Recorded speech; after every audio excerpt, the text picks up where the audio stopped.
Recording. Okay. The red button. Why are you putting that on? Because it helps the sound come through. Gotta find it. Found it, and I just gotta listen.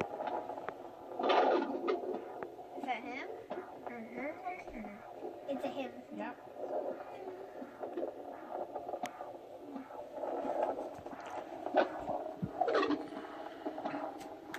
We got 144, 142. We'll move it around a little bit to make sure if we hear it elsewhere.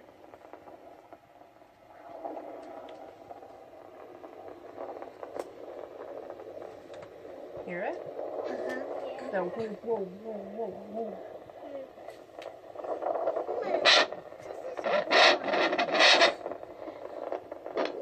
That stuff is That's mine.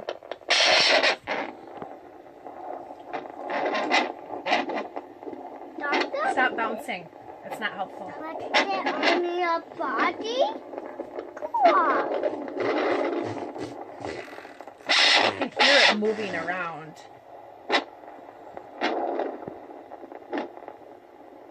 It's like in the car when we hear the wind.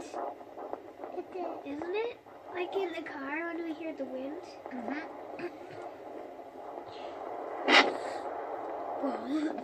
It sounds like a goblin. It's probably running away from it now. Is it scared? Yeah, it's kind of loud for them, but there we go. That's cool. Hi friends, Tasha Rose with Radical Mothering.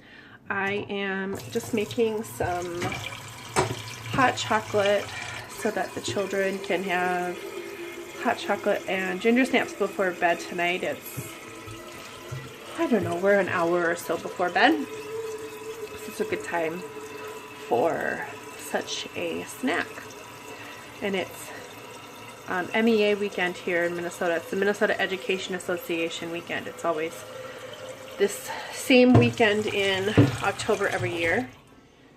And so kids all have off of school so their teachers can go and get some follow-up education. I just posted, excuse me for the noise, I just posted a couple of videos. One that I think is still in edit process because it's I was adding music to it. It's the speed up time lapse of our food processing adventure. It's about 10 minutes long, so it's a little fun to watch. And then I also posted one. A lot of you will remember, and so don't get alarmed by this, subscribers. We did not miscarry our baby, but a lot of you will remember that this past spring, late spring, early summer, we lost a baby. And when it happened, I was able to catch it in my hand, and so we filmed it and showed the children as you know, as I was opening up the sack that the baby was in. We showed the children and got it all on film, and I feel like I'm in a good spot now to be able to share that. I did share pictures about it on Instagram and kind of told a little story about it, but like birth, I think that it's important to share these processes as a way to normalize the occurrence of them. So, you know, I do share, I have it hidden right now because I wanted to get rid of creepers, but sorry about that. As a way to get rid of creepers, I unlisted it for a while, and I'll relist it soon. It's actually my last birth when Henri was born. Sorry, it's a little dark in here. It's nighttime. I don't like to have all the kitchen lights on if I don't need them. So anyway, so I have that up, and I thought adding this miscarriage video was probably a really good thing to finally do. And I feel in a good, like I'm in a good place now to be able to do that. So that's uploaded. But today I wanted to talk about But you will have seen at the beginning of this video the day this past week that I was sick in bed, and as one way to be with the children for just a little bit and not get them sick, and then also do some prenatal care, I took out the Doppler and we listened to the baby. And I'll say today we're at 17 weeks today, and still feeling great other than this chest cold that I've got. It seems like it's going away, but it's still in that I'm really run down phase from it, and laughing too hard will make me choke. It's really rough. So lots of warm liquids and garlic honey and such like that. So 17 weeks today, and just the other day somebody sent me a article off of pathos.com, and it was about this woman who had an unassisted home birth, and unfortunately her baby died. And obviously that's really sad. The part of it that is additionally upsetting to me is that there were a slew of warning signs as to the trouble that the baby was in, and it seems like it happened, the warning signs started cropping up well before they actually discovered that the baby had passed, as in like weeks before. Basically every red flag was going off too. There was a putrid odor to her waters after they broke. It was bad. Like every red flag kind of went off. So that inspired me to talk about how one goes about having an unassisted birth safely. I know a lot of people think that you don't need to know anything, and you just need to rely on instincts, and it's like, you know, spiritual woman power stuff. I don't believe that. I believe that just like with anything else, you need to go into this fully informed, and being fully informed with unassisted home birth means becoming knowledgeable about the things, the physiology of birth that you might not be aware of, like what the warning signs might be, to give you a heads up as to when you might need to seek help from, you know, the doctor, from a midwife, you know, calling emergency services, whatever.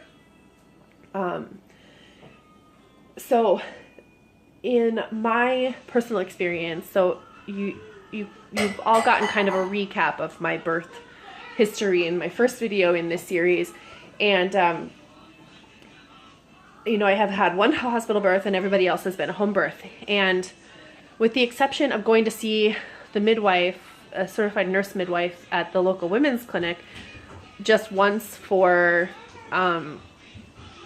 basically documentation, because our state, we require a documentation that you've been seen at least once by you know, a midwife or a doctor or whoever, just to confirm pregnancy.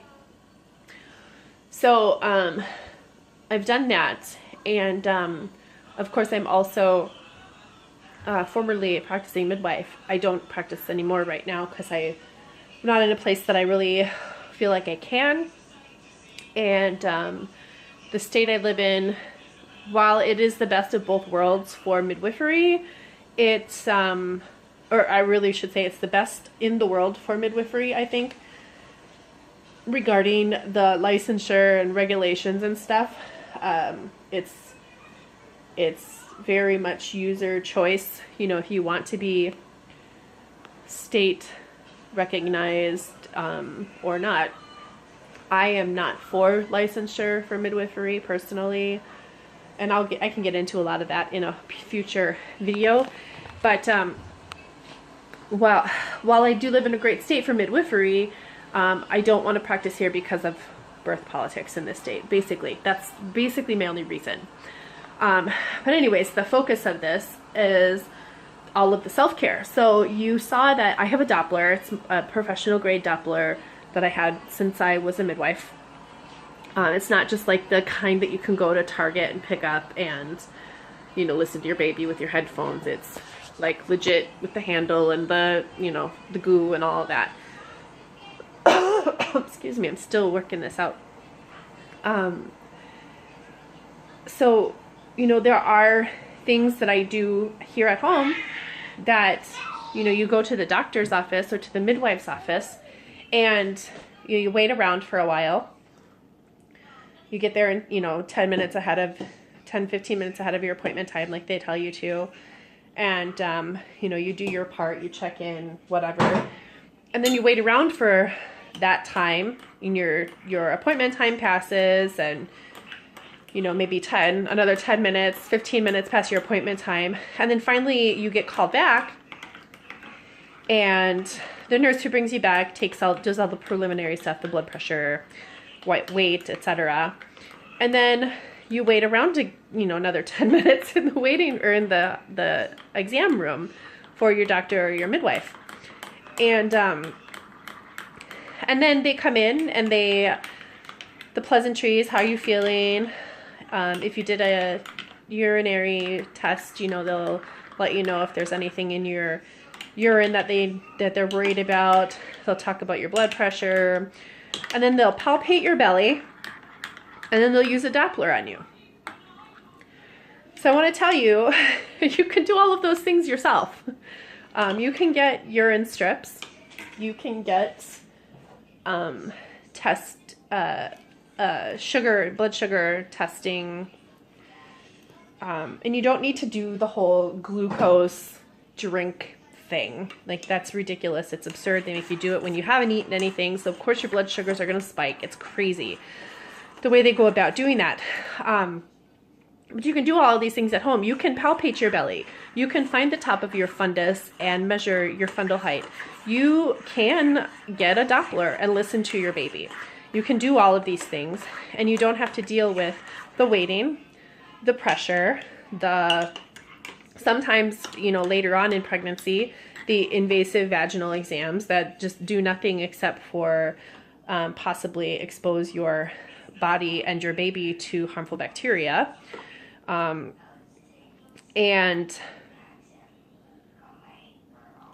you get to just do it all in the comfort of your home. You don't have to load all your kids up or take time off work or any of it. You do it all at home.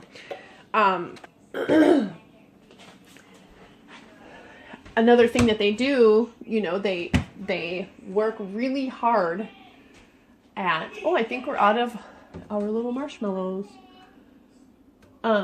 They work really hard to pressure you into tests that you really don't need to take, especially if you're actively monitoring your blood sugar. If you have any kind of suspicion that you might be gaining extra weight or your blood pressure is a little high or whatever, you can do all of that at home.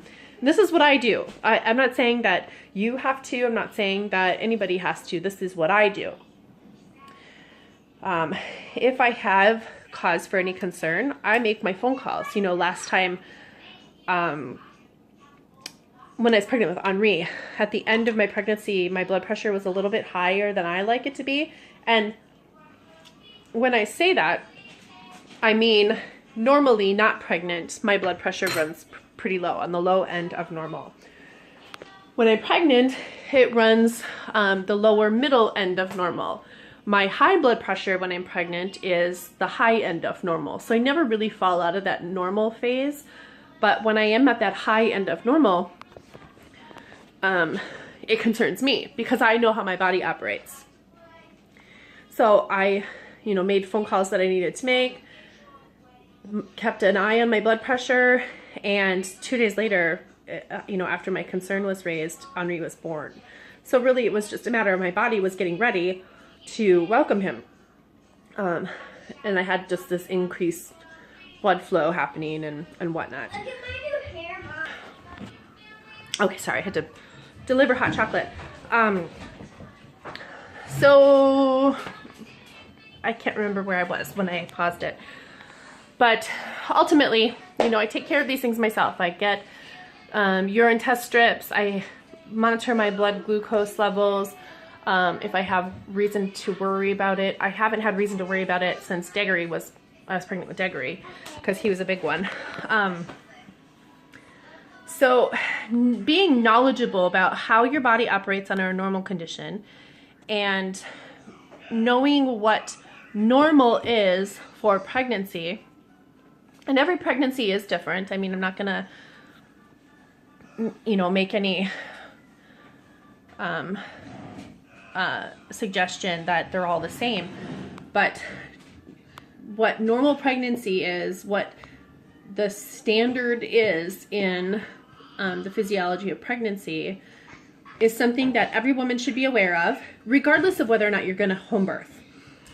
It's something that you should be aware of, and you should know what the expectation is, and then you should know what the deviation of the norm is.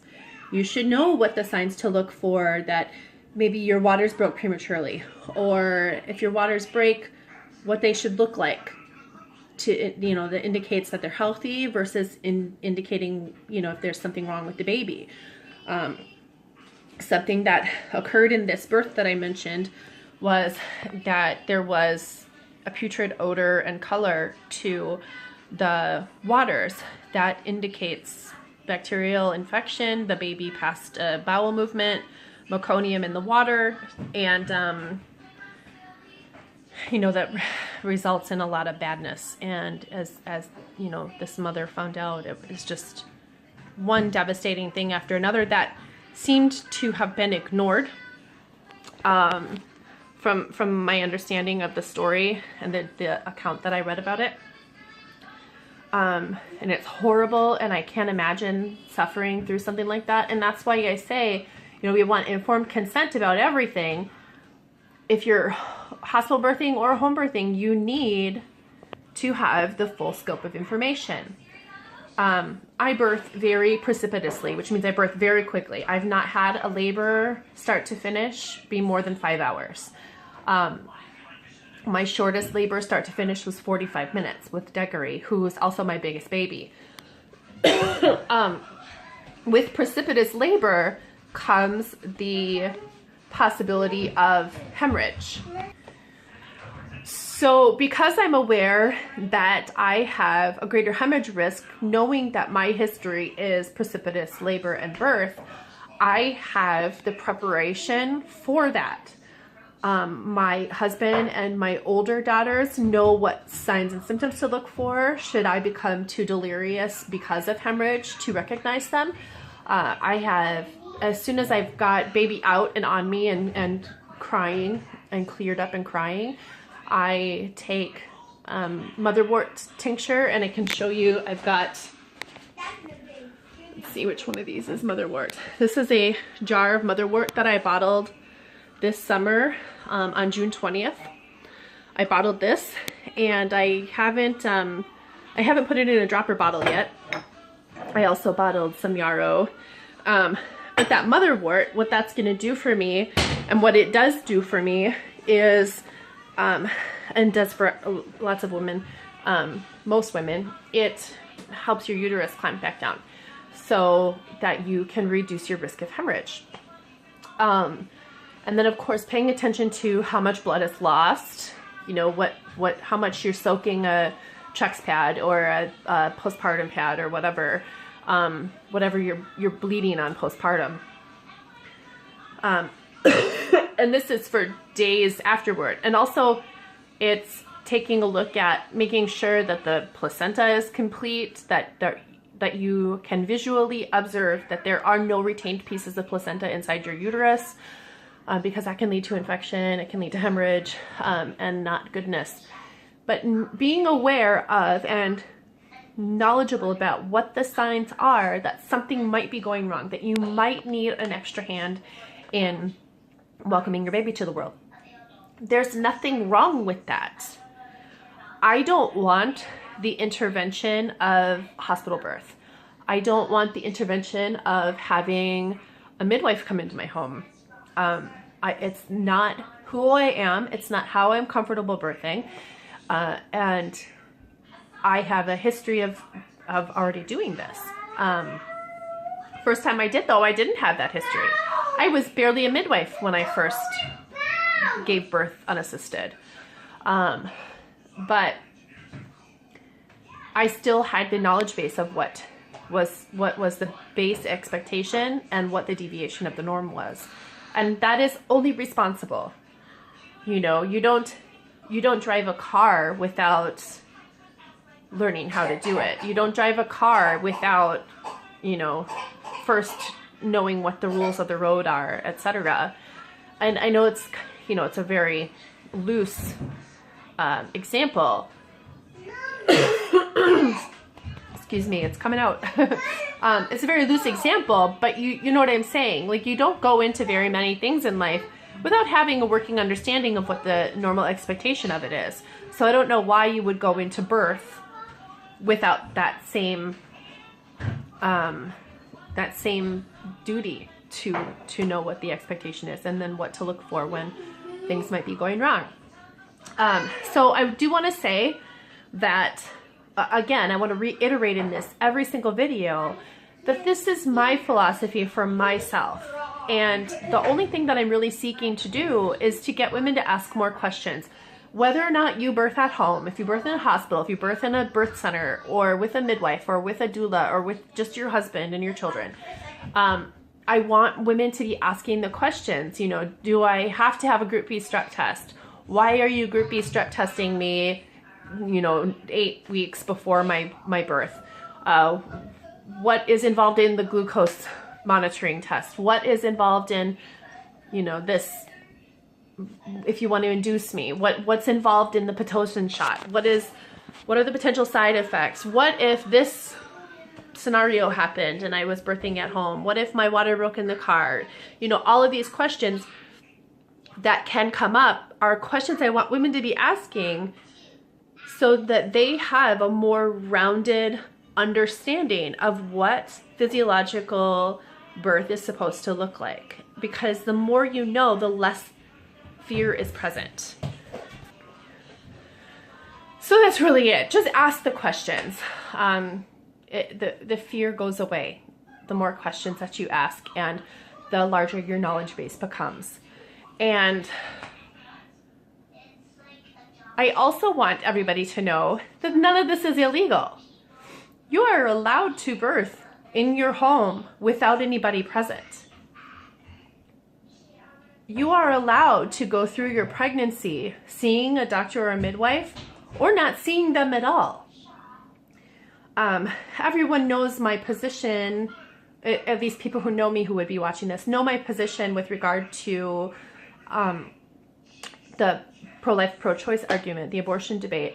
I am pro-life, and I often turn this around. The people who seem to combat this the most with regard to unassisted pregnancy tend to be people who are ones to say, my body, my choice. Okay, it is my body and my choice. I am deciding to take care of my body how I know how to, based on the knowledge available, based on the biological information that I have at my fingertips in, you know, Anne Fry's midwifery book, or it's Holistic Midwifery by Anne Fry, or Varney's midwifery text. It is knowing and understanding my body myself in a way that no doctor can understand, or that no midwife can understand. And it's taking responsibility for myself and feeding myself and making sure that I'm sleeping well and drinking enough water and doing the things that I need to do to ensure that I have a healthy body and a healthy pregnancy that results in a healthy birth and a healthy baby. None of that is illegal. And I have had people try to tell me that it is, that you're not allowed to, that you can't do that. It is verboten, that I can have my children taken away, that I should have my children taken away because I don't view pregnancy as a medical sickness that needs treatment. I don't need treatment. I'm pregnant. I need to eat food and drink water and get enough rest. That said, other than the prenatal stuff, you know, taking fundal height, blood pressure, listening to the baby, which we don't start doing until about 16 to 18 weeks. So we've done it 3 times now since this pregnancy began. And